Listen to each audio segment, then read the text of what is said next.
children of the night. What music they make. They're all gonna laugh at you! They're coming to get you, Barbara. What's up?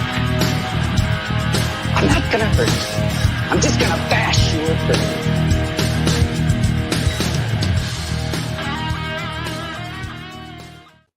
It's almost Halloween.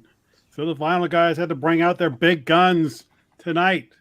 In this corner. This corner. I can never find the key. Yeah. Still not. No. Triumphantly returning. Laurel Hightower. I'm so glad to be here. It actually just brought me such joy just watching the intro come on. I love the show. I know it has, but I always have fun watching it too. Well, we always have to bring you on if there's a shitty movie, so I guess we'll see if we keep the streak going. I didn't realize that was why. Our boy Hunter is out on leave tonight, so our thoughts are with him, and we'll carry on without him. And we'll possibly lift his suspension next week. We'll see. Let's go Mets again tonight. Let's see what our names are. Let's see. We've got Drunken Guys Live, Brant. Hello. Ghost Watch Botch, Lutsky. Good rhyme. Good rhyme. Good evening. Stand There and Smile, Hightower. Good one. And I, of course, am News Movies Rule. Wow. Oh, shit. What was that directed at me? I can't believe that. I think people know you swear occasionally. Really? That's how. Yeah. I don't know. Tonight, our main feature is Haunted Ulster Live, which is a movie in the tradition of the Ghost Watch or WNUF Halloween special. So we'll see how that did. And just a heads up for everybody, they liked our tweet, so they may be watching. And if they are, hello, people. We'll let you know when to tune out. Yeah. But before that, any news? I have a little news. Anybody else? No, I don't think so. Nope. Not me. I don't think I do, actually. Laura, what you got cooking? What's the latest book? It's not coming out until next year. I've got one through Shortwave, one of the killer VHS ones.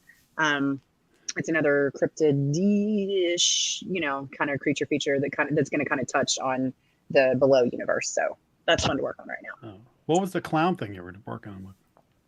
I wasn't in the clown one. There was it was like a dual signing. The Fear of Clowns release thing was supposed to be the week before, and then something happened, and so they ended up joining up with us. So, yeah, it was complete and utter chaos. Although, I guess one piece of news that's really fun.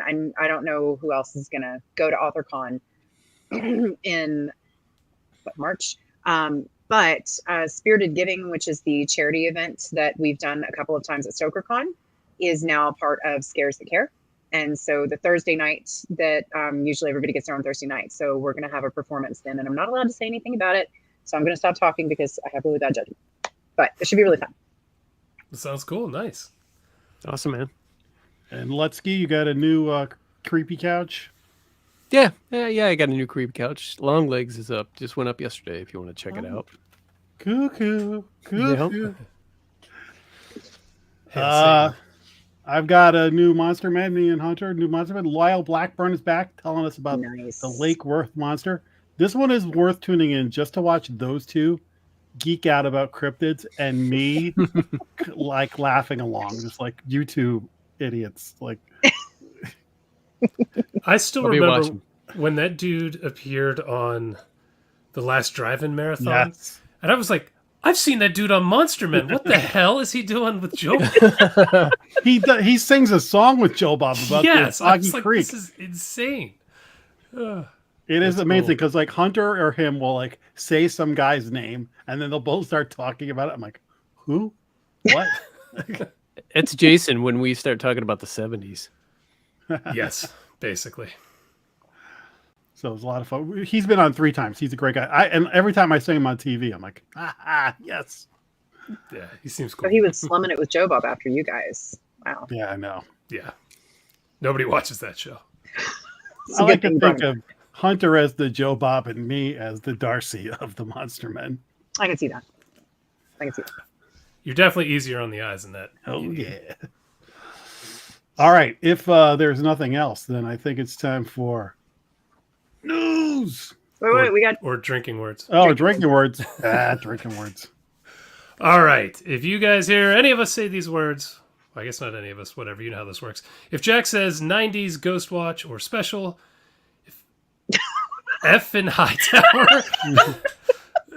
says haunted Irish or BBC, like, okay.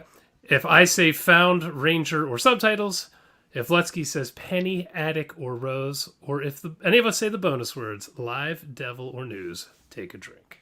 well done, Sheridan. Thank you. F in Hightower. I'm gonna change my name, I think. Oh, shit.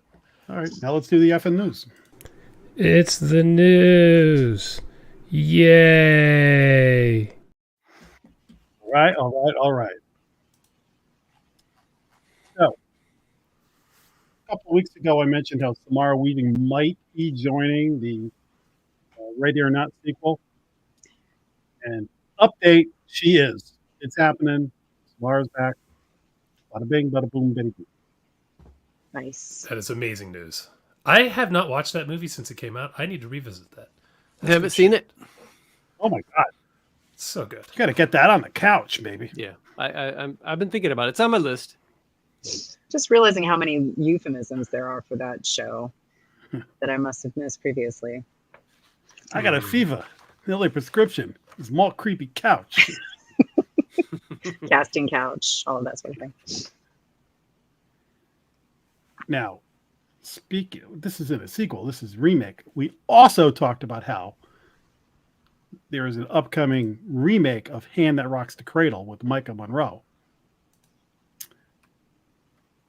Just added to the list of stars will be Mary Elizabeth Winstead, who I would suspect will be the wife to Micah I don't know who Monroe's. that is. You would know her from 10 Cloverfield Lane, or she was the cheerleader in the Grindhouse movie with the car. She's in what's the one with the video games? Something Against the World. Scott Pilgrim versus Scott Pilgrim. Yeah. Ah, I don't know. You know, she's gorgeous. Let's see. She's also in, you probably know this. She's in the Ahsoka Disney Star Wars series. You definitely know her from that. Of course. So anyway, Hand That Rocks the Cradle. The cast is taking shape now. The big question is who's going to play the Ernie Hudson role. Ernie Hudson's in that? I don't remember that. Yeah, he's like the groundskeeper or something like that. He could. What a strange come back movie to and play it, right? remake. Dude, I have not seen that in like 30 years. I don't remember shit now that you're talking about it. Luckily, the news story had a picture of Ernie Hudson and Rebecca De Mornay. So I haven't seen it. I saw it in the theater, and I haven't seen it since. A good call. Winstead's hot. Yeah. oh yeah, I don't remember her from anything, but yeah. The Thing remake, Johnny Recap She's says? in the thing room. Oh, jeez. Oh, she's in that. Okay. I thought there was another remake. Okay, yeah. Technically prequel, but really a remake. And a worthy one, I think. CG wrecked that one. Yeah. I still liked it. But yeah. And in business news, the smartest business move I've seen in a long time. Spirit Halloween. After Halloween, we'll be taking the business model and doing Spirit Christmas. So all those deserted stores and malls and strip malls that are temporarily Halloween stores will flip and become, I don't know if the same locations, but they're the same model of pop-up Christmas stores. That is pretty brilliant, honestly. Brilliant. It's like changing Dunkin' Donuts to just Dunkin'. Spirit. Put your holiday at the end of it. You know. I would say you could get all your cheap Christmas stuff that'll break after 1 year there, but I feel like the last 2 or 3 years, Spirit Halloween's quality has been significantly higher. I don't know where they're ordering stuff differently, but because I like to go in like Halloween day and everything's 75% off and get decorations and stuff, and it feels like it's been higher quality the last few years. So, I don't know. I haven't been in a Spirit Halloween in forever because my child absolutely despises all sort of spooky anything, so I'm never allowed to go in any of those places.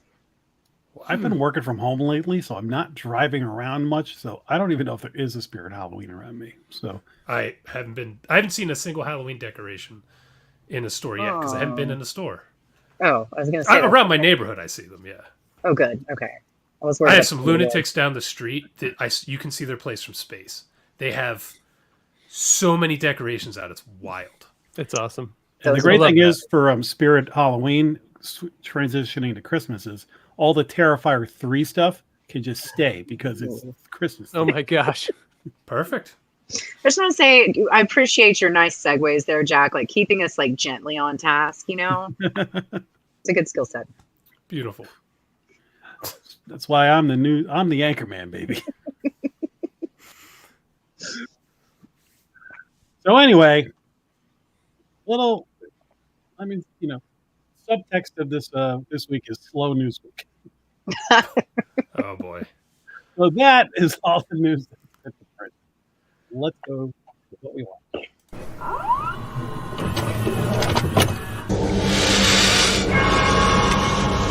We have such sights to show you. All right. Laurel, would you like to go first since you're... That's so kind. Sure. I'm Also, I'm a super... guest, but you're really kind of like... I'm like the weird aunt that shows up on certain holidays, you know, usually drunk. Yeah, Definitely drunk aunt. Yes, I am the drunk There's aunt. there's always a place for you at the Thanksgiving table. Thank you. Drunken and bourbon aunt who comes in swearing and upsetting everyone. You don't have that whiskey cigarette voice yet, that rasp yet. Well, I don't smoke, but we'll see how long it takes me to get the whiskey rasp because I am, I've been applying myself to this. Nice. Also, I'm in my villain era because I don't know if you saw I have a new leather jacket, so I can definitely be the weird aunt Oh, nice. with a new leather jacket. That I'm making my personality. But yeah, so the first movie that I saw, and I'm cheating, I watched it a little further than like last week, but I don't remember what I did this week. It's called Down. It is a remake of an elevator movie from, it was either Spain or Italy, that I'd actually watched not long before it, and it was weird because it was beat for beat in some places. This movie is so interesting because when you start looking at it, if you look at the cast, it's pretty much everyone. Like an insane number of people are in this. Because we were watching it and it just like more and more people kept popping up. And this thing like fell, like nobody saw it. But this is the reason why is that this came out in 2001. It was slated for September of 2001. And it has specific references to terrorism on the Twin Towers. And so we were kind of putting together that, and it just, they buried it, just out of, respect and feeling like it wasn't in great taste to do it. But it's definitely, there's a lot of goofiness to it. I mean, you got like a possessed elevator. What do you want, but it has the most epic fucking scene I've ever seen in my life. This rollerblading scene. Was that a ding for the fucking? Yep. Do we ding now? Oh my God. Not everyone, but that was just I was gonna right. say, we're all gonna go Does down. it ding for a demonetization? No.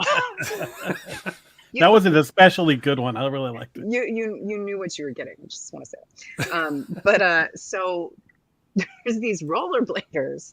I don't know. It's just like so apropos of nothing. But they're racing. They're doing this thing. They're jumping around on cars. One of them gets sucked backwards into the elevator, like from the parking garage, just slurped all the way backwards.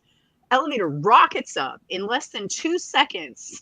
He blasts it, like fires him out the door, and he shoots through all the glass windows and then plunges multiple stories to his death. And all this happens in like less than a minute. And I just I applauded. And then I went back and watched it some more. And it's just, I don't know. It's the most epic scene I've ever seen. I can't believe I've never heard of this. This sounds amazing. I've seen the thumbnail. Yeah. Huh. You know, it was Naomi Watts and Ron Perlman. Who else was in there? Yeah, the Michael guy from Quest for Ironside. Fire. Yeah. Michael Ironside. Wow. Yeah. Wow. It was just crazy because we just kept watching, like, wait, and it's that person too. Huh. So this was 2001, so they were probably trying to capitalize on The Ring because she was it's Naomi, huge and in she does horror play at the time. she plays a newswoman too. So yeah. Woohoo, news. Damn, I got to check this out. Do you know where you saw it? We watched it on Prime. Oh, We it's watched it on on Prime. Yeah, I see it. Okay, Yeah. perfect. I got to watch that. That's probably fodder for So Bad It's Good. Although I mean, it's not. I don't know if it would be bad enough for that because it's 4.7 is a well-budgeted high movie. rating for my show. Yeah, it doesn't look. If you get above 3, you're probably too good. He's got low standards. sets up for success. Speaking of low standards, Jason, why don't you go next? Well, I watched a movie I had never heard of from 1984 starring Wings Hauser. That is called Mutant. Now, I've only ever seen Wings Hauser in one thing before, and it is the immortal Champagne and Bullets, one of the best bad movies ever made. He is blackout drunk in multiple scenes during it and is just a true legend of the bad movie genre. So I expected this to be more insanity, and it turns out this is just kind of a good movie. We had a good time watching this. Wings can actually act. He's like this lovable douchebag, which is kind of what he was in Champagne and Bullets. So I'm guessing that might just be who he is in real life, or he got horribly typecast, one or the other, I don't know. But this is about some brothers.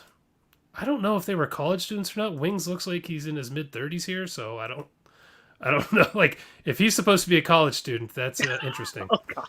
But they're driving through, bumblefuck nowhere. They run into some rednecks who run them off the road. So they end up having to stay in this town where the rednecks keep screwing with them. But then they also see a dead body that looks to be radioactive. And then when they get the sheriff and go back, the body is gone. The sheriff is a drunken dumbass who's just pounding booze the whole movie and doesn't believe them until more bodies start showing up and they're all radioactive.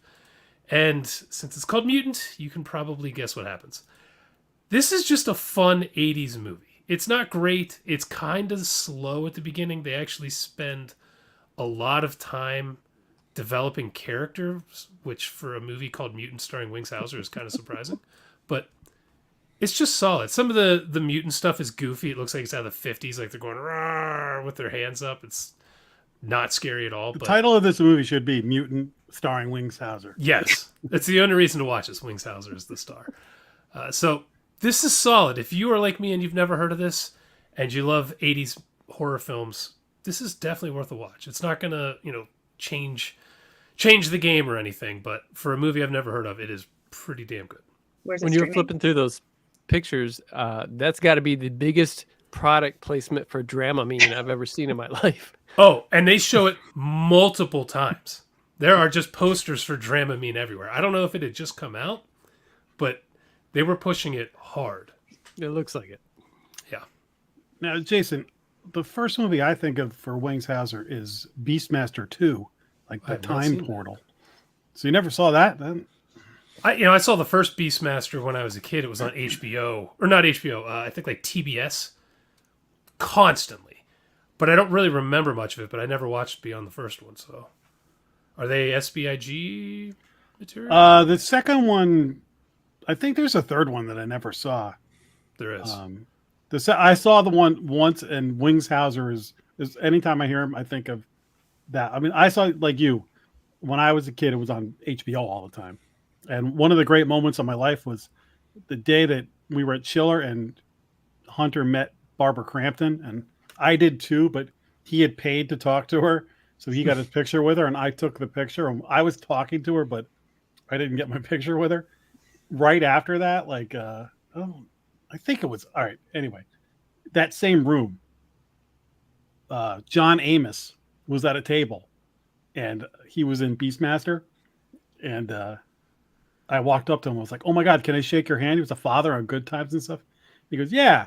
He goes to shake my hand. I go, "No, not like this, like Beastmaster." And we shook hands like Beastmaster. And I'm like, "This is like top 5 moment of my life awesome. right now." The Viking shake. Nice. I need to watch Beastmaster, man. It's been too long. I really don't remember anything. Isn't that a Don Coscarelli movie? I think the first one is. I don't know about the Yeah, I rest. think it might be. Oh, yeah. I need to check that out. All right. And, Wingshauser, lovable douche. of course, Chad has the same pets as the Beastmaster. So Chad, Beastmaster. Okay. Over on Tubi, I went back to check out more of the Masters of Horror collection of movies they have. And this time I watched number, I think it's 11, called Pick Me Up, starring Fairuza Balk, who I used to kind of have a crush on, and my wife calls her horse mouth. Which I can see that, but I The think two she's things still- can coexist. Was the That's craft? right. Was it the craft that did it for you? Because I can see that. Yeah. Yeah. Yeah. And Waterboy. I thought she looked pretty good there too. Yeah, good point. Yeah. So and it's got, I don't know how to pronounce this dude's name. I've seen him before plenty of times. Michael Moriarty. Okay, Moriarty. This is based on a short story by David Scow, who is one of the original splatterpunk gang from the 80s, like with Clive Barker and Skip Inspector and Lansdale, David Scow. So it's based on his short story. It's directed by Larry Cohen, who did God Told Me To and the It's Alive movies and the Maniac Cop movies. I think Moriarty's in the It's Alive movies. Yes. Yes, he is. I'm not sure. And the What- stuff. What's the name of this again? I'm not finding it. It's called Pick Me Up. It's because you got to look under Masters of Horror, like number 11 or something. Okay. Sorry. It's but it's Cohen's last thing that he did before he died. Fairuza plays one of a handful of people whose bus breaks down and they're all forced to take alternative routes. She decides to walk to the nearest motel while in their way out, like in the. She one of the people that woods. got stranded by the Donald Trump buses this weekend. I don't know. So they're all forced to take different routes or, decide what they're going to do. She goes to the nearest hotel or motel. Others hitch a ride with a semi driver who stops by. And while others decide they're going to stay and with the bus and hope that help comes along or whatever. But what all these bus passengers don't know is that the truck driver makes a habit of picking up hitchhikers, if you catch my drift. And he's in a turf war with a lone drifter who's a hitchhiker in these parts. And there's just not enough bodies for the both of them. So these guys are serial killers and they don't like each other. And so, it's just this turf war. I don't want to spoil too much. It's got a couple of great twists in it. It's funny, but really dark too. Michael Moriarty or whatever his name is, that guy. Moriarty. Total steam sealer, man. Super charismatic as the truck driver. This might be my favorite Masters of Horror so far.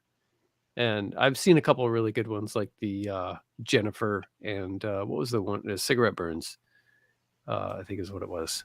Which one was written by your least favorite Yeah, okay. Come on. author, Joe Lansdale? Oh, are we still carrying that? Oh, yeah. Yeah. Oh, dude, People gonna be know a- better. Not let a grudge go. It's going to be The on my Lansdale one. tombstone.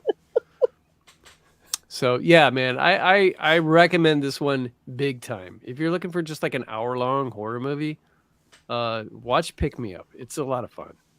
It's over on Tubi. I definitely did not watch this. I need to check that out. Now, You do. speaking of Michael Moriarty, and to continue my splendid segues, Michael Moriarty was in A Return to Salem's Lot, the horrible sequel to Salem's Lot. Speaking of Salem's Lot, this isn't what I watched this week, but I'm going to mention it. I watched both the 1979 and 2004 Salem's Lot because I just watched the HBO one, and I was like, I need to get this all fresh. And 79 still blows everything away. Then I would put HBO, and then I would put Rob Lowe. But the interesting thing is the Rob Lowe one, it almost gets things, it almost does a great job, and then it fumbles with bad writing, bad dialogue, and bad special effects. Just when it's getting, you're like, oh, wow, they're really pulling this off. And then I was like, wow. I couldn't get past the endless narrative. Like, I mean, because I'm just like, no. When we adapt a book, we go for dialogue. We don't It's just worth have watching Rob Lowe 'cause read it. Rob Lowe talks like he's reading dialogue. Whether he's narrating or talking to somebody in a coffee shop. Anyway, I just wanted to mention that because that would be number 22 and 23 on the vampire movies list. Jesus. Do you Wow. have this written down or is that memorized? I'm keeping track. This is the only year I'm going to keep track. I was just, I thought it was a lifelong thing. Pretty cool. now, what I did watch is on Netflix. It's called It's What's Inside. And I'm going to tell you right now, I'm going to keep this short because I think you need to go into this movie blind. But it's about a group of friends. I think they all went to college together. And then some stuff went down at a party in college that kind of estranged a few of them. And now they're having a reunion. They all get together. And then one person who they didn't expect to show up shows up. And he's now like a rich tech guy. And he's got this suitcase with something very interesting in it. And then they end up playing a party game, and then things get crazy. It's kind of a sci-fi thriller / horror movie. Like, they are calling it a horror movie, and there's definitely elements of horror, but it's definitely more of a thriller sci-fi thing. And it's kind of like Bodies, but with a little bit of a sci-fi twist to it. I really like this movie a lot. It's got incredible film techniques, cinematography, the style, color. There's a lot that happens in this movie that's hard to keep track of, but they have some tricks to help you understand what's going on that I thought were brilliant. Jason, I want you to watch this movie because you could hate it. Because none of the characters are likable. And I'm watching it going, this is a great movie. And I wonder if Jason would like this or hate it. But I thought it was really clever and one of the better movies I've seen this year. Probably list worthy for me. But I don't want to say anything about. There's one little premise that if you watch like a review, they'll probably give away. I'm not even going to tell you that. I'm just going to say trust your anchor man and see this movie. All right. Awesome. I'm interested. I mean, Hunter doesn't have Netflix the color and everything. What? The color and everything on the stills that you were showing, it just looks like just completely different from anything I've seen. Like, yeah. Hunter doesn't have Netflix, and you don't either. So I don't know if we could do this as a main feature, but it would be great to do as a main feature if we could. Well, I mean, I'll get it for a month if there's something worth watching. I don't have it either. So I will check that out. I've never heard of that. Huh. Yeah, like I said, this is a top 10 for me. Wow, That's bold. It ain't no Strange Darling, but it's. I still need to see that. Did that come out yet? It's like $19 right now on VOD. I haven't seen that. Yeah, I'm not paying $19 for it. When it comes down, you guys got to see it because that's okay. Done. Sold. All right. Okay, back to me. Hightower. What was the second movie I sent you, Jason? It's like the Farhope Towers, something like that. I'm just trying to remember the title. Like, I remember the movie. What was the other one you watched? Watson's? No. Oh, Farhope Tower. Yeah, that's Farhope Tower. Yeah. Okay. Yeah. That one I believe was a Tubi, and it was a found footage ghost hunting, which is like currently one of my favorite genres. I really, really enjoy those, even as they're horribly predictable and usually always the same thing. This one was really interesting in that it was like watching it as a soap opera, though, because the actors did not. I saw reviews that said that the acting was great, but the thing was they acted like actors, so they didn't manage to pull off the thing that like the more successful found footage ones do, where they seem like humans. And everything was just like hugely dramatic. Like everyone with a uterus is pregnant, and there's reveals back and forth, and there's just like, and it's like, you are, well, I am too. Goodness, just it was like watching, you know, like a, probably no one else ever saw the show 15 when they were teenagers, but it's just like all like where everyone's like, you know, and just like really just over the top shit that just didn't even make any sense. And I gotta say, I wasn't super tuned in to what the actual ghost thing was supposed to be, because it got like really predictable and people were getting possessed back and forth. And I don't even know that I could recommend it as something to watch for like fun, because the overacting is funny for like a hot minute, and then it's like, please stop. Like I'm like hurting myself cringing. So yeah, it's just odd.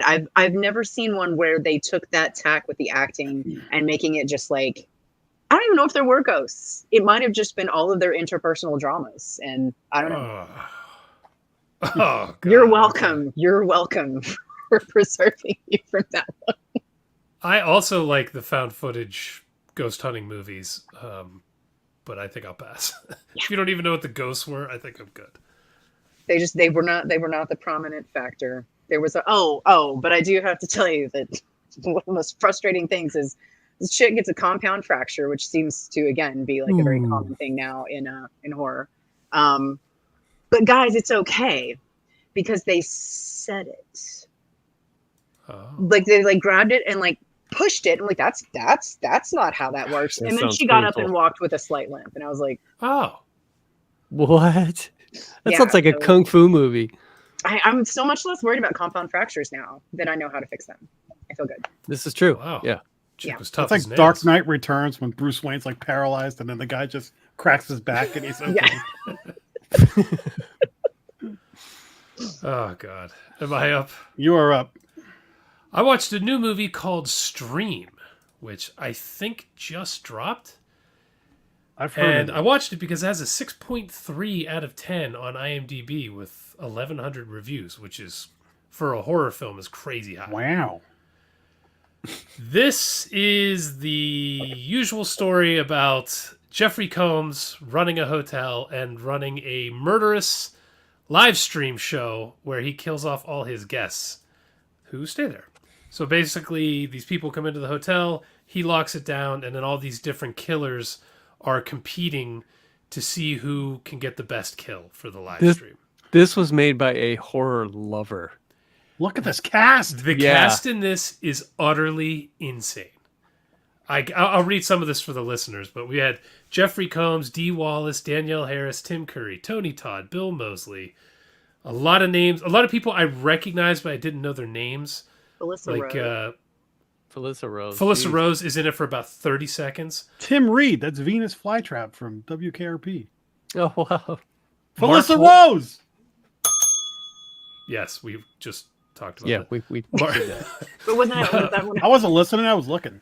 Mark Holton, who is the I don't know, the weird older guy who's friends with the kid in Leprechaun. So there's just a ton of people like that. And the list we're seeing here isn't even all of them. There are so many in this movie. So it's a horror lover. And it's basically a slasher, but so it's well made, and like I said, it's for horror lovers. But it gets very torture porny a couple different times, which I'm not a fan of. And it's over 2 hours long, which for a slasher style horror film is absolutely crazy. And Yeah. boy, could you feel it. Like you could really feel the length. They could have cut a half hour of this easily too. Like there are just scenes where it's like cut that out, cut that out, cut that out, and you got a pretty fast paced movie here. But it's a slasher. It has boobs, like a freaking old school 80s slasher film. I couldn't believe it. I don't know how long it's been.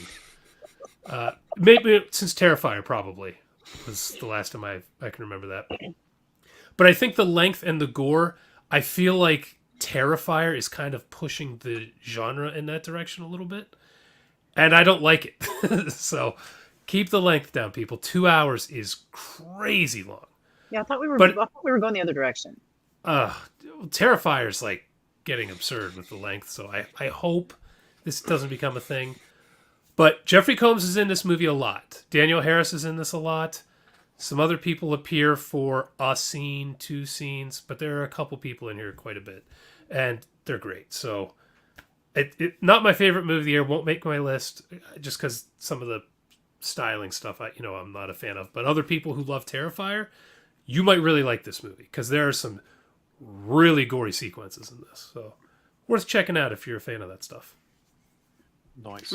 That was What's streamed. that on? I rented it on Prime. All right, Beastmaster. Man, I don't rent crap unless I'm forced to by you guys. Speaking of being forced to rent Irish films, this also is an Irish film. So I definitely met my quota for the week, I think. It's from 2021. It's on Shudder. It's called Gateway. Why is that familiar? I like how you pause for applause. You definitely need the subtitles on this one. I don't think any of you would like this one. It's got that mumblecore style that I like that indie slow burn. It's about a group of pot dealers who owe a local bigwig some money. So they need to plant their products somewhere fast, but they've got no place to do it until someone points them toward an abandoned house in a decent neighborhood, suggesting they grow their weed in the attic of this house. So these guys head over to it to check it out. In the meantime, some personal stuff for each of them is like surfacing. One guy lost his dad and feels guilty. Somebody else's sister was killed and he feels guilty. Another guy thinks his friend is sleeping with his wife, which he is. Another guy is kind of a target for abuse by everybody else. Nobody likes him. So these like subplot things are spilled like so organically, you don't even realize they're going to play a bigger part of the movie, sort of. But the first half of this movie, man, I was just in love. I just loved it. It had some really creatively eerie things in it. And I just like the slow burn stuff. The acting was great. The dialogue was what you could understand of it was great. I was enjoying every scene, and then something came up and I had to finish the rest later. But unfortunately, when I came back, the movie went from interestingly slow to predictable and just boring. And I kind of wanted it to be over with. Not so much boring as kind of predictable. You had me with all this cool creative stuff that maybe I hadn't seen before. And then, or you just took something that I had seen before and you just did something different with it. So the eerie creativity slipped away, and the movie that I'd fallen in love with just seemed to disappear. There was one scene though, in particular, and I'm going to give you guys spoilers because nobody's going to watch this. You guys I don't think would last very long. But someone dies in this house, and a woman shows up, and they're like, "Spoiler alert!" They're like, "Someone's here! Someone's here!" So everybody hides in the attic. One dude hides in a closet. And they just scatter. Well, this woman comes in the house, goes straight up to this friend of theirs that died, and like sits on his face. And then, but you can't hardly see, but you can kind of tell what's going on. Because this dude. I was gonna. Where's the belt? That's for Hunter would have said something there. So. Okay. And because you can only really see it through the like the POV of this guy that's hiding in the closet, and he's just watching this. And then the woman walks back down the stairs, and the dead guy follows her, and then they're just gone. And they're like, and I just thought that was it's like, what does that even mean? I love stuff like that, where it's like almost like David Lynch, where it's like, I wouldn't have thought of that. And that's bizarre. And so I love that, but there wasn't a whole lot more of that. The tone of the whole thing is somber, but I think that the director, Niall Owens, I don't know how to pronounce his first name, is someone to look out for. He's done a ton of short films and I think some longer stuff too, but great at what he did, but or her, I don't know who this person is. I don't know how to say Niall. So I don't know what country they're, I guess Irish, but so yeah, I mean, if you're into slow burn like mumblecore haunted house kind of thing, then check it out, man. It's on Shudder. Can you define mumblecore for me? I don't know, man. It's just a term. It's just a term that just heavy dialogue. You know, more like often character driven stuff. A lot Where of the Duplass Brothers stuff is like that. absolutely, and I'm freaking a huge fan of the Duplass brothers. Huge, and so yeah, most of the movies like that, like mumblecore, are not horror. They're usually drama, often fairly dark stuff. So yeah, that's Duplass is like kind of like that's the perfect example of yeah. All I right. appreciate the pronunciation because I'm from Kentucky. Duplass. Thank you. I'll do better next time. Duplass. Well, I also watched a pretty dark and heavy, serious movie. It's called Subservience with Megan Fox as a robot. Let me just say, circling back to the business ideas, ladies and gentlemen, if you create a lifelike robot that looks like Megan Fox, you're going to sell a lot of product. You're gonna have a backup robot just in case your other one breaks. So, this movie is perfect for anybody who has not seen, and I wrote these out. Megan, Westworld, Terminator, Ex Machina, or Age of Ultron. Okay. It's about a couple and their daughter in the future, the near future. Hard to tell. They might say it. I don't know. And the mother is sick, so they go to the robot show, and they pick up this model of servant robots. And Dad's like, go to your room, little girl. yeah. The daughter picks it out.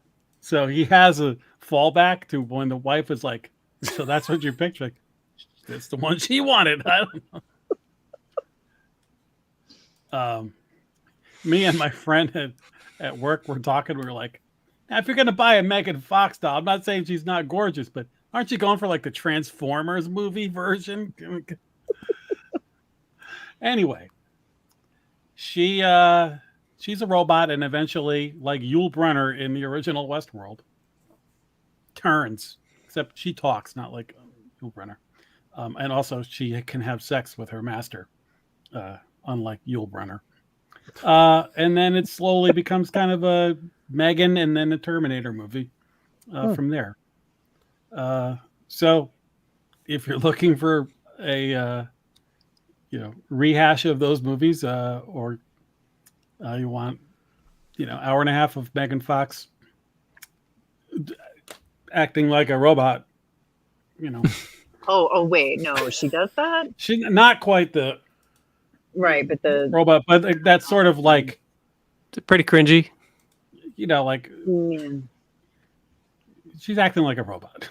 She's not like Deja Will Robinson, but she's kind of like the a little bit. So I'm thinking Academy Award. Probably. It sounds like a Netflix movie, like the kind It of. should have been a Netflix movie. Yeah, okay. The problem is the lead guy is so bland. I was like, they if they cast that somebody with more personality, maybe that would have elevated it a little bit. But he's just so that you're totally rooting for Megan Fox the whole time.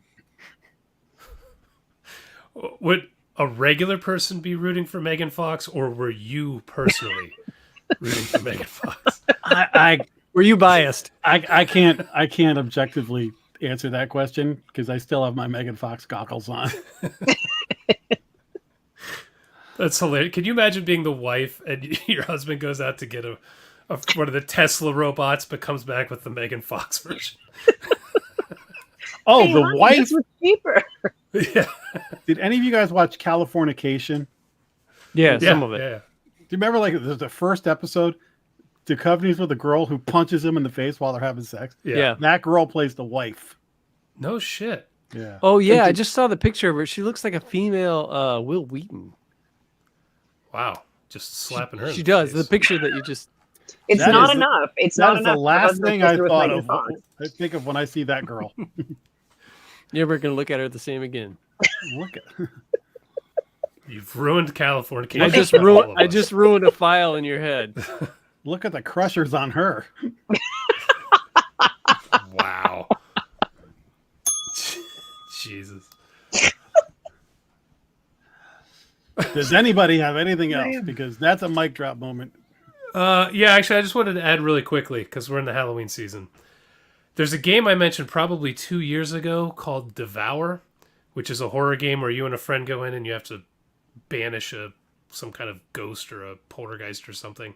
And you have to perform a ritual on each level. It's different. Sometimes you have to like sacrifice pigs or goats or something. And say you have to do 10.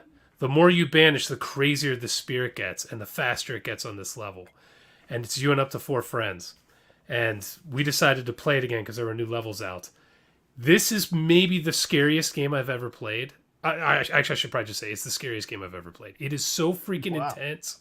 It is hard to sit through the end of the levels if you haven't played it. Like as this thing starts freaking out, because you'll be going like crawling along a floor trying to be quiet, and this thing will just run right up and kill you. And it is loud and crazy. And I play this with Dave from So Bad It's Good. And if you ever want to hear a 40-year-old man scream so loudly his microphone stops producing sound, that is Dave in this game. Epic. That's I couldn't hear him screaming. I just heard silence because his mic couldn't handle it. But afterwards, I heard his wife telling him to shut the fuck up because he was being such a pussy. So, if you're looking for something scary to play at Halloween, check out Devour on Steam. That's It is awesome. Intense. That's all I got. Oh, wait. I have one more if nobody. Go for it. Whoa. Just short, briefly, because it was talked about recently, so I didn't want to talk too much about it. But I did watch Long Legs finally. I know that you guys have all seen it, Laura. I don't know if you've seen it or not. I haven't yet. No. Gosh, I went back and I watched the review that you guys did, and you brought my name up and said that it was that I would like it, and it was awesome. I mean, it was a little satanic for me, but I probably would have loved that when I was younger. But it's such a well done, well told story that with stuff in it that I didn't see coming. And Nicolas Cage was really good, man. He just Nicolas Caged all over this movie, and it was awesome. And yeah, I really, and as that, because we did it for Creepy Couch, and so as I was editing it, I appreciated it even more. I was just going to say that I watched it a second time, and it's a good second watch. Yeah. What sucks is I usually pick up on all kinds of, hidden things and Easter eggs and stuff in movies. But when we watched this, we watched it on a TV that I didn't notice at the time, but the brightness was way down. So I didn't get to see any of the goats. There's like 16 goats in this thing. And I didn't see a single one of them. And as I was editing it, some of them were so obvious I couldn't believe I missed them, but it's because the darkness on the TV was down so much. And I thought it was just the movie. Calibrate your shit, man. I guess. Thing I noticed in the Creepy Couch episode is that Chad's wife was 100% knowing what was going on, like the whole time. She was calling things like early. That I was like, I watched that movie and I missed so much stuff that when I watched it the second time, I'm like, oh my God, it's like, it's all there right in front of you. Yeah. But I was like, distracted by other things going on. She's a smart woman. I definitely going on the list. I'm sure for all of us. But yeah. Oh yeah, it's way up. Yeah, way up the list. That's a good one. It's too good that we couldn't have Laurel on for that episode. That's a no-go for us. Sorry, Laurel. Did he mean too bad? Nope. He meant too good. Okay. Yeah. You're on for the Tubi originals. You know what? I embrace that. It's more fun. Titanic 666. What's hilarious is it's not even planned. It just happens every goddamn time. I feel like if I'm a filmmaker and they're like, oh, Hightower's going to guest star, I'm like, God damn it. I'm not going to watch. I know what they're going to say. Yep. And just search. People should just search your name on YouTube, and every one of those that comes up, that's a no-go. It should be its own award. The Hightowers. The little The gold Hightowers.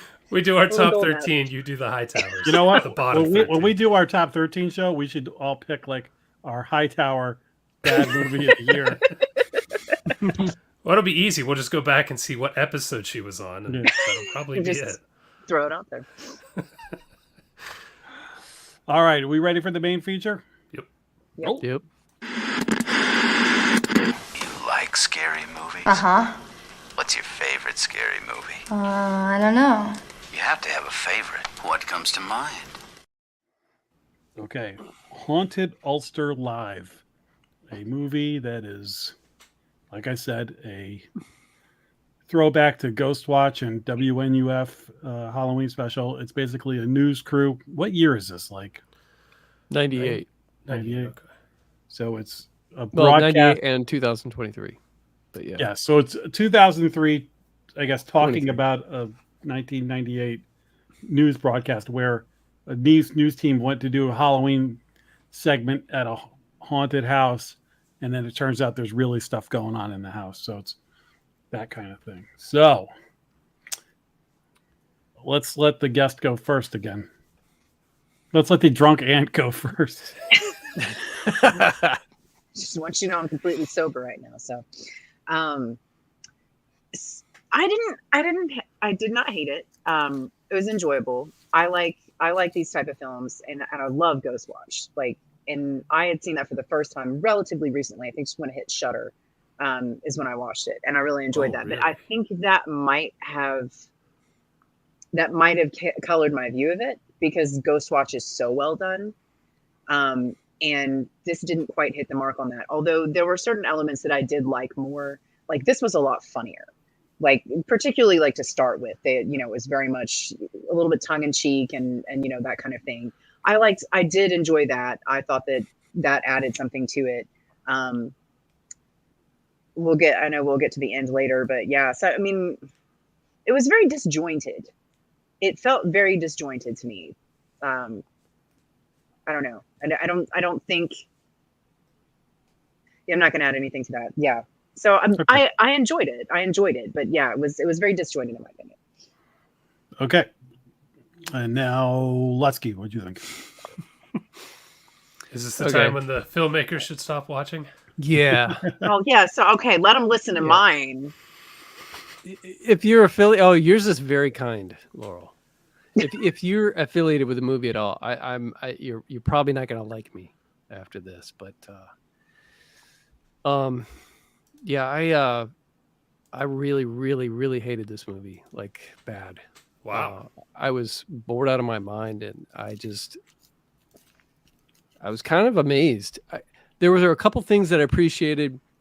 The humor was so dry, I almost didn't realize it was a comedy. Just at the beginning. But then there was a couple things. Really? You thought that was dry humor? Yeah, I mean, Dry yeah. humor? When someone's like, "Here's my aunt used to own this, and it's an ashtray," and they're like, "She died from lung cancer." Yeah, that's dry humor. It's like most people wouldn't know you're supposed to laugh at that. I don't know. I just didn't like it at all. I've only seen maybe Was it mumblecore enough for you? No, I've only seen the first half of Ghostwatch, but I could tell right away that it was like this is Ghostwatch. It's It hit a lot of the same beats.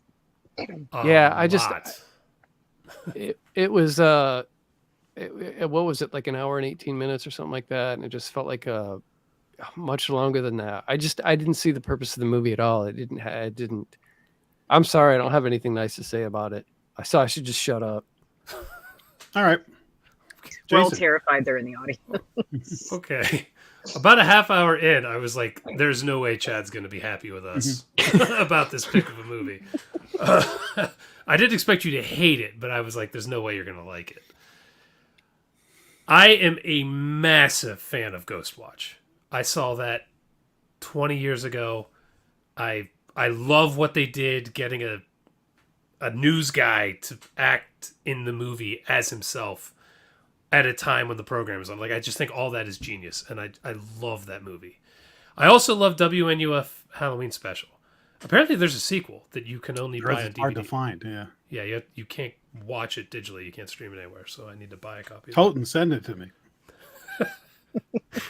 Send it to my PO box. I'll make sure he gets it for sure. So whenever you said this is like those two movies, I was like, oh, I'm in, because I love those. I can't get enough of those. I didn't hate it like Chad did. I thought it was fine, but like you said, at 80 minutes, it felt way longer than that. Particularly like the first half, I was like, Jesus Christ, will something happen? Like, something happen. So I was struggling at the beginning. Then stuff started to happen. I started enjoying it more. The end, I don't know if I was tired or I'm too dumb to understand exactly what happened.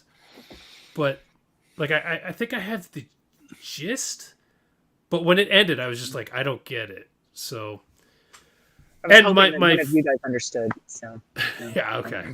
I was trying to look it up. I'm like, what? And then today, before we started, I was trying to remember it so I could bring it up, and I was like, I don't even remember like the last couple shots. You guys are freaking breaking my heart because I totally was going to ask you guys to explain the end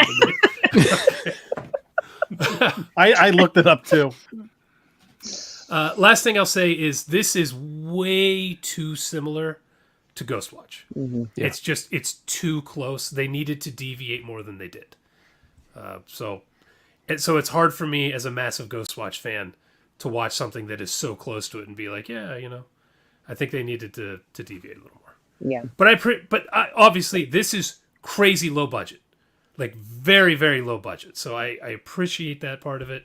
I mean, the guys in the paranormal investigator guys, those look like just black blankets behind them or black tarps or something as the walls. I mean, Yeah. This is very low budget. So I appreciate what they did, just not my favorite. Yeah, I'm kind of on the same page. Laurel, I think you and I are probably closest. I thought it was okay, but it had flaws in it. And I like Ghostwatch and I like WNUF. One thing I liked better about this than WNUF is I thought the commercials in NUF are really funny at first, and then towards the end you're like, stop with the commercials. Yes, I agree. So I was like, okay, they're not doing the commercials, thank God. But Chad, I didn't take it as seriously. I don't know if that's the right way to say it, because I thought of this as, all right, it's October, you're looking for something light to watch, you put it on, and if you're checking your phone, who cares? You're just kind of like fun, popcorn movie. Don't think about it a lot. And the bar is high with those other two movies. So if you're going to compare them to them, naturally you would. It's not quite there because of the flaws we can talk about. But, if you haven't seen those two, which I bet if I went out and asked 20 of my friends if they saw either one of those movies, they'd be like, well, what are you talking about? Oh, they're as obscure as it gets. Yeah, so if they watch this, and they would hate this too, because you have to be a special breed of person, the kind of people who are watching this show or hosting this show, to watch this anyway. So I think if you're that breed, you're a finalist. You can appreciate something like this. a finalist. Nice. Finalists.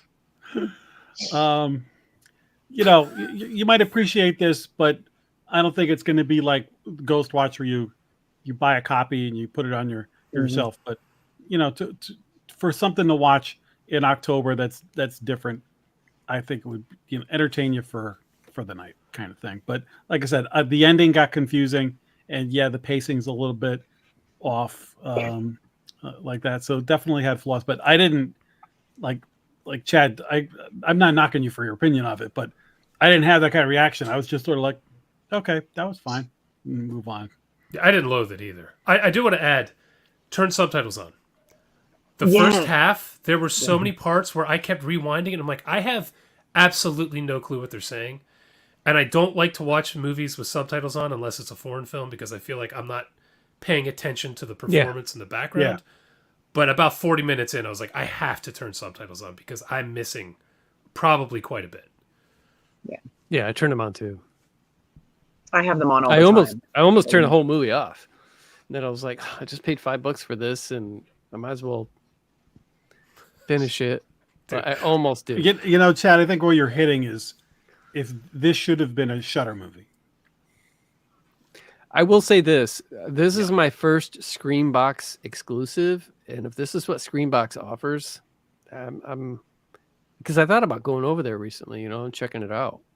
You hated this movie so much, you're dragging the streaming site who's hosting it.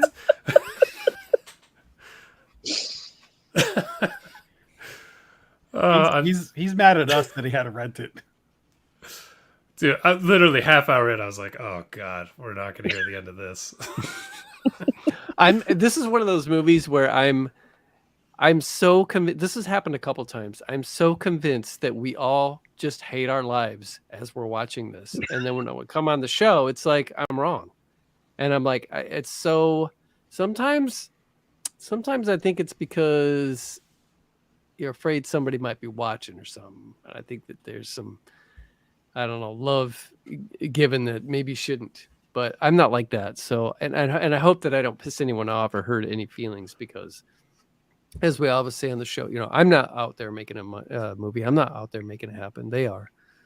And so, kudos to them. I just didn't, it's not for me, man. I have over 100,000 subscribers on a channel where I mercilessly shit on movies, right? Yeah, twice a week. Like, without pulling punches, I didn't hate it. It really underperformed for me. Do you know who you're talking to? I built a career on shitting on Steven Seagal. I'm talking about if we have an idea that filmmakers are watching live as we talk about whether we like their movie or Chad is calling us out for being nice. Straight up calling us out. Wow. Yes. Wow. I had a feeling. 30 minutes in, Chad's going to be pissed. Streambox sucks. The movie sucks. We suck. YouTube sucks. What did you stream it on? We all like hate our lives. Amazon sucks. Yeah, the hate our lives thing did seem a little dire. Let me ask you this. I don't know. I don't think this really gets into spoilers, but can we all agree at least that what's his name in the attic? That doesn't even need to be in the movie because Declan. we don't go up there. We don't go up there anyway. He doesn't do anything. That was part of the wet humor. It's the moist The humor. wet humor. Well, it wasn't dry humor. It was just like, I mean, I think I get what the point of him. Do you want to ring the spoiler bell? Yeah. Possibly working together with 4 brains, we can come up with part of this. The point, and I think that he was superfluous. I think the purpose of him was to, bring it together as like oh my God, we've been sort of traveling through different time frames here because Declan was supposed to be from 2023 or whatever. And but what doesn't make sense about that to me is this is supposed to be a well-known DJ who's in here, but suddenly we learned that no one from this time period has ever seen him. Yet he's got 3 chicks outside interacting with Michelle, who's obviously from the 1998 timeline, who not only know who he is, but have a giant crush on him. So I didn't even think of that. It was like, I think I get what they were trying to do and what they tried to set up with, was it Robert, the guy in the turtleneck, with the glasses, Roger, something, nameless guy. It was Guy in turtleneck to me. It was Guy in turtleneck. The one who disappears, like, when they're setting him up, and I thought that part was funny where they're setting him up and they're like showing all the, it's like E = MC squared goes across his face because that has so much to do with, but where they show like the dropping through the timeline, and like the nonlinear time. I get what they were trying to do with that, but I just feel like it was rushed and it didn't make enough sense. That Declan, his presence there was not enough, nor was it well explained enough to draw that part together. And the thing where it's like, oh, that's, that's not really that ghost, it's this other ghost. Again, that doesn't get explained. We don't know who it actually is, and there's no sinister sense. Like, you don't even know what the hell you're dealing with. Like, I don't know. It's that part was frustrating, and also just, again, feeling like I would be interested to know if the filmmakers know quite what they meant, or if they were sort of like just ending like, and then it was ambiguous. Please don't tag me if you have answered that. I'm sorry.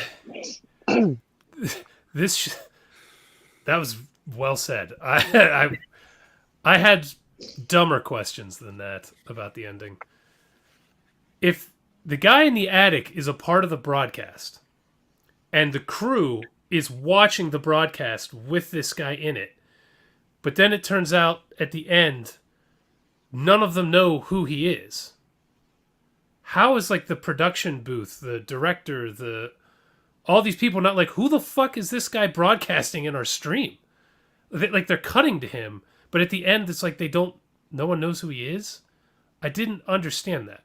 They knew who he was, but they kept saying, has anyone ever seen him?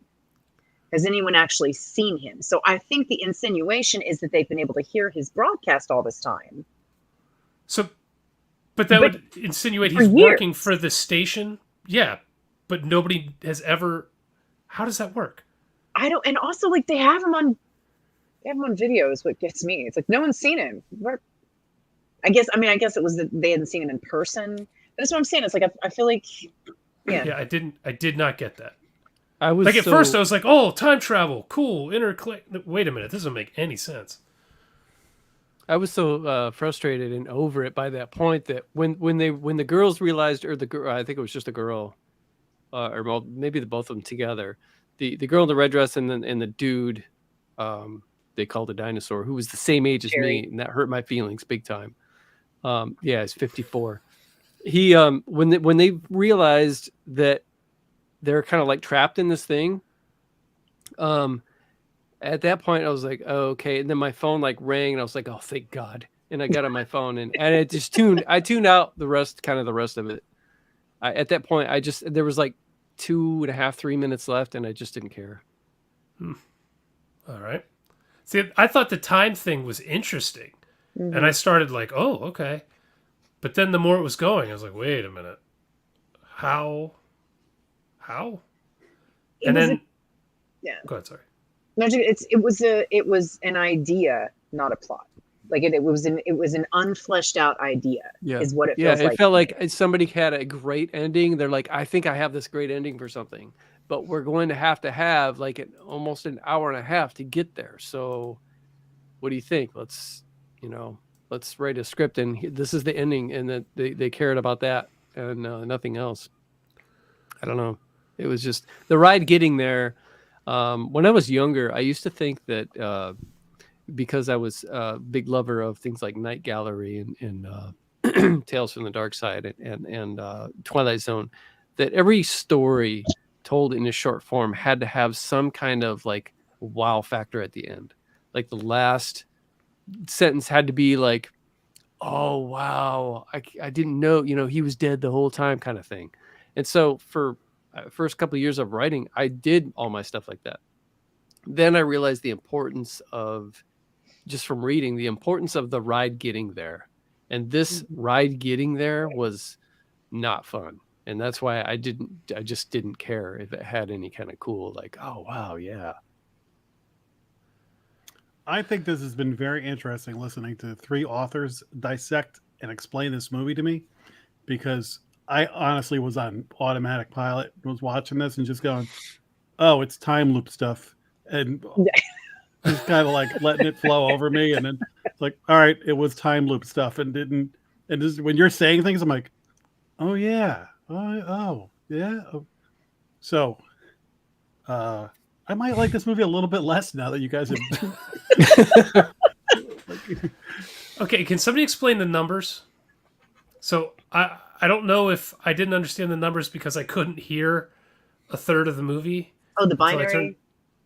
The number scratched onto the wall. Yeah, that was the 0, 1, 0, and it added up to 13 in binary code. One of the tech guys tells her that. Well, there was like an 8 in there. They at one put an point, and 8 a on 9. at the end too. Did they put an 8 on the end? I don't know. It was like the ghost hand like scratched it in at the very end. Oh, I didn't know that. Was it an 8 or an infinity symbol? That's what I was just wondering. That's what I was just wondering. But they lined it up, so and it wasn't sideways.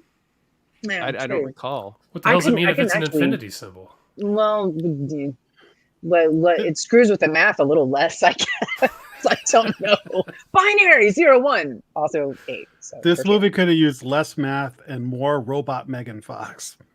You know what? I'm not going to disagree with you there. I think robot Megan Fox would have improved this. Because suddenly time loop. Now we're in the future.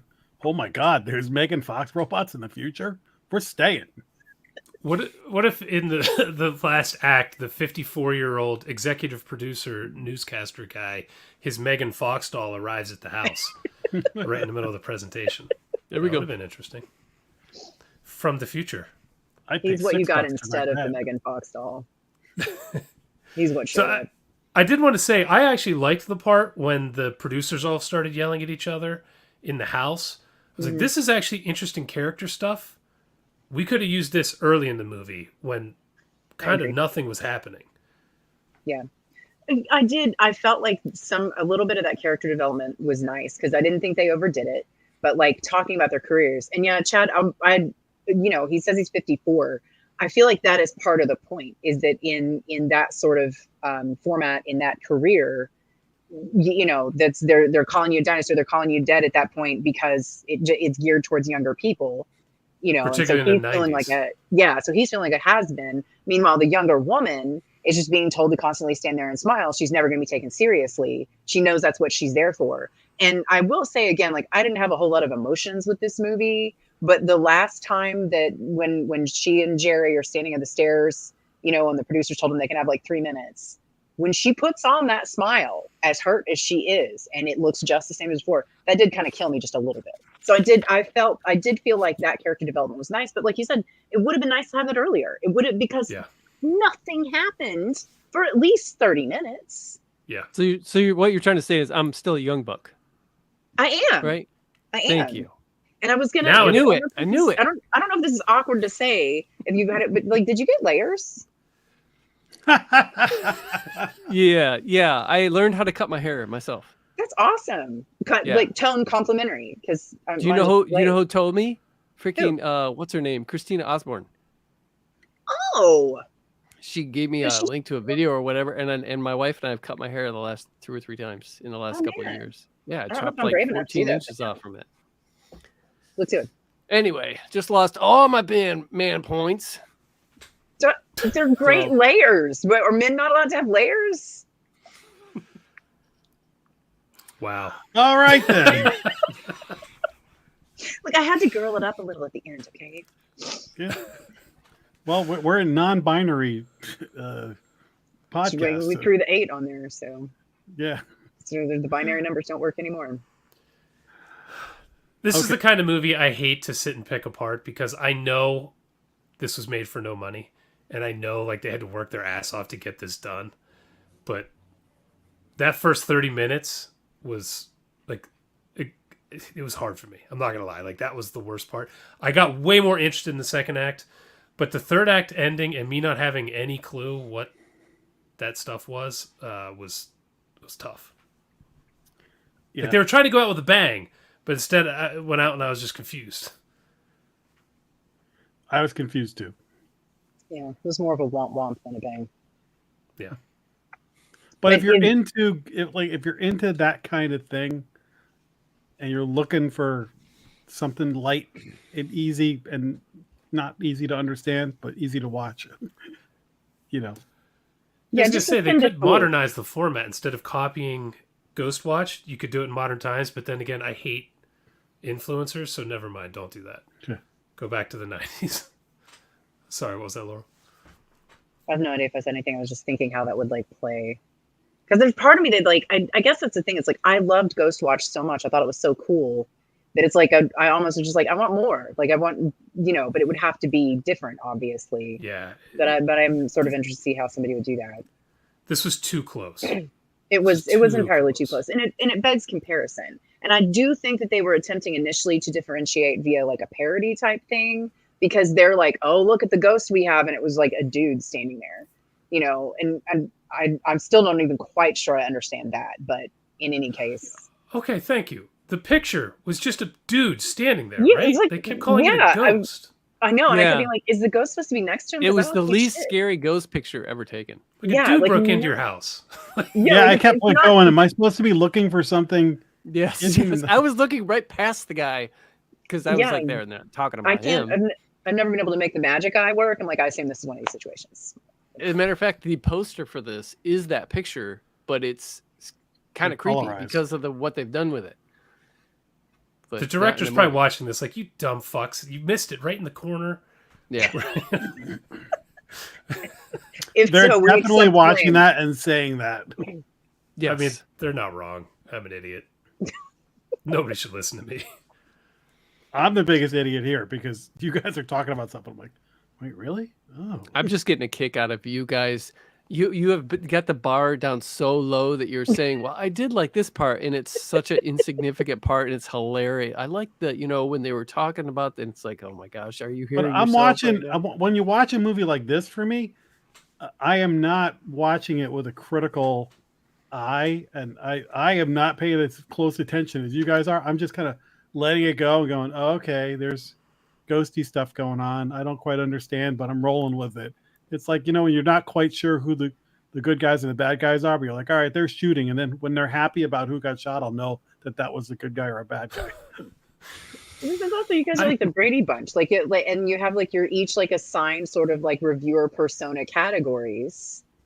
So it would be lame if everybody did the same thing. Chad goes straight for it. Jack's a little more forgiving. Jason will completely decimate it if it absolutely sucks, but he will try to find something nice about it. And Hunter will, look for the boobs of Jack. It's beautiful. It depends on the movie though, because every one of us has a movie that triggers them. That we're just like, Jesus Christ, that I can't believe I paid money to see that. And for this one is for Chad, but it happens to all of us. So. I And will I'm a say, snob. well, you say one of my triggers is unnecessary pregnancy or it being used as a plot device, like to either be like, oh, this makes everything dangerous, or like, I swear to God, there's just a lot of people who are just really obsessed with like the idea of it, and I'm like, did you guys not have a health class? Like, are you real confused about how this goes on? Is it this like, and I will also say that any movie or film that has a labor scene that is not 100% necessary to the plot, go fuck yourself. No. Yes. I've never heard unnecessary pregnancy is my trigger for storytelling. I love that. It's just, it gets old. It gets icky. It's like this weird obsession. And I'm just like, stop. I'm on the different Brady Bunch square here. I say the more pregnancy, the better. Mine is entitled Teenagers. Every modern horror film, every teenager is just an a-hole, entitled jerk that you can't stand. Oh, you got to watch my movie then. What's inside? I don't know why. I don't know who's writing this thing. It's like, not all teenagers are like that. Before we get out of here, I do want to mention something else about this movie to maybe explain to people why you shouldn't listen to my perspective on this. I am very nostalgic for the 90s format of this live stream, like the all the wavy graphics and stuff they had. I saw that shit growing up on TV all the time. Reminds me of like the Blair Witch stuff that they did. I'm very nostalgic for that. All the Goosebumps shows and all that crap looked like this. So a lot of stuff that maybe like Chad, you'd have been like, this is boring, I don't give a shit. I was like, look at that graphic wave. That's so nice. I get it. That's where all the grace comes from. Like, okay, I understand. Tim is getting excited right now, and he doesn't even know why, because I'm talking about the 90s. That's how 90s parts of this were. Yeah. I feel a little bit like we've had a counseling session here. Does everyone feel Jack, warmer? It's like having that fuzzy glow on the women in the 70s movies, like on Star Trek and stuff. Yes. It's like, oh, this is a 70s movie. Oh yeah, giggity. Cue the Marvin Gaye. Hunter, mop and 5. Oh, shit. All right. So, Laurel, you have brought a lot of wisdom and F-bombs to our conversation, and we thank you. You were only expecting the second one, weren't you? Right. Was this the best movie we've watched with you? We watched that French film, Oh. the Mercenaries. I can't remember. It starts with an S. That was really good. Oh, Sisu or whatever? Yeah. I keep Yeah, wanting that to was say a great Sudoku, movie. but that's not it. The action Sudoku. movie? Yeah. That was good. Yeah, the 3 mercenaries and like the sort of like possession thing, like in the desert there. I'll look it up and send it to you later, Jason. I think Chad's end of the year list, this will probably make his Hightower. Yeah. Hightower pick of the year. I think so. I feel like that's every movie that we make you rent. You're like, this is such a piece of shit. I could have done anything else with this money. Dude, that did cross my mind today. I was like, freaking, because you guys saw me in the chat. I was like, whatever's free, that's my vote. And you guys are like, all right, $5 for this one. I was like, all right. You showed vulnerability, Chad. You can't do that. Never. You can't say, I will say this. I started to watch one of the free ones that we had been circling, and I turned it off after 5 minutes. So we dodged a bullet with one of them. Okay. Nice. That reminds me, just because I thought there's a movie that I did turn it off after just a couple minutes called Amityville Backpack that I thought was going to be just perfectly hilarious and fun, but nobody could sit through that. Amityville Backpack. Like they're just. I mean, didn't they have one where it was like a haunted lamp? For God's sake. Yeah. Amityville Backpack. It's unbearable. Wow. That's amazing. Oh, somebody just sent me a book that's on Amazon for sale called Amityville Bukkake. That is for sale on Amazon. Gosh. So there you go. Wow. Get us out of here. Everybody in the chat, thanks for joining us. Everybody Yes. tuning in, thanks for tuning in. Laurel, thanks for being here. Chad, thanks for bringing some cutting edge to this show. Jason, I love you. And we will see you next week. And Hunter, see you soon. Bye. Bye.